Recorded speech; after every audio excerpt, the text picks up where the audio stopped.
1 litre দুধ দাও। ঠিক আছে। তাই বলে দোকানদার অর্ধেক পানির সঙ্গে অর্ধেক দুধ মিশিয়ে লোকটিকে দিয়ে দেয়। এই নিন আপনার 1 লিটার দুধ। আচ্ছা, কত টাকা হলো? আপনার হয়েছে 80 টাকা। আরে ওস্তাদ, আপনার তো দারুণ বুদ্ধি। এভাবে তো আপনি অর্ধেক টাকা নিজেই মেরে নিতে পারবেন। হ্যাঁ, ঠিকই বলেছিস। আচ্ছা, এই নাও টাকা। কিন্তু ভাই, আজকের দুধ এরকম পাতলা লাগছে কেন? আরে ভাই, এগুলো একদম খাঁটি দুধ, আপনি চাইলে চেক করে নিতে পারেন। আর হ্যাঁ, দুধ তো ভালোই আছে। আচ্ছা, আমি যাই। আরে বলতো, আমাকে ছোট মালিক দোকানে বসালো, কিন্তু বড় মালিক কবে আসবে?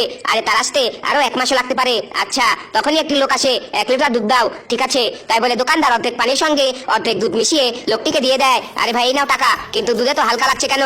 আরে কি বলছেন? আপনি চাইলে চেক করে নিতে পারেন। আরে হ্যাঁ, পাতিলের দুধ তো গাঢ়ই আছে, কিন্তু পলিথিনেরটা হালকা কেন? নিশ্চয়ই কোনো ঝামেলা আছে। আরে ভাই, আগে তো তোমাকে দোকানে দেখিনি, তুমি নতুন নাকি? আগের লোক কোথায়? আরে হ্যাঁ ভাই, আমি নতুন। আসলে ছোট মালিক তার জায়গায় আমাকে বসিয়েছে। ও আচ্ছা, তাহলে নতুন চাকরির জন্য তোমাকে কনগ্রাচুলেশন। আরে পরে জানাবেন, কারণ এখনো পার্মানেন্ট হয়নি। যখন বড় মালিক আসবে তখন পার্মানেন্ট হবে। তাহলে তো তোমার চাকরি কখনোই পার্মানেন্ট হবে না। কিন্তু কেন? কারণ আমি এই দোকানের বড় মালিক। বের হয়ে যাও এই দোকান থেকে।